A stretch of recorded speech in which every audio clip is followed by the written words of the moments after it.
وضو میں اگر کوئی حصہ جسم کا سوکھا رہ گیا تو اس صورت میں ہمارا وضو نہیں ہوگا، اور جب وضو نہیں تو پھر نماز کا کوئی سوال نہیں ہو سکتا۔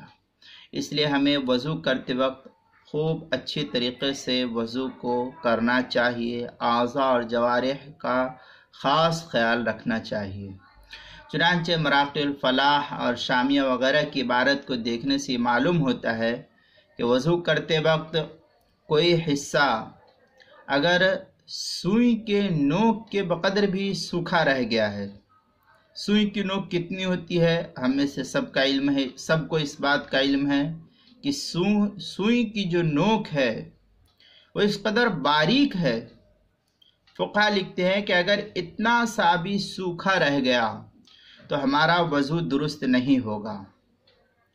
البتہ ناخن کے اندر جم جانے والے فطری میل کچیل، اس کی وجہ سے ناخنوں کی جڑوں میں اگر براہ راست پانی نہ پہنچے تب بھی وضو درست ہو جائے گا۔ ہمیں پھر بھی وضو کرتے وقت اس کا خاص خیال رکھنا چاہیے۔ چنانچہ شامیہ کی عبارت ہے اور مراقی الفلاح کی وَلَا يَمْنَعُ الدَّرْنُ أَيْ وَسَخَ الْأَظْفَارِ، یہ عبارت، اور آگے تھوڑی سی اور عبارت ہے مراقی الفلاح کی صفحہ 35 پر۔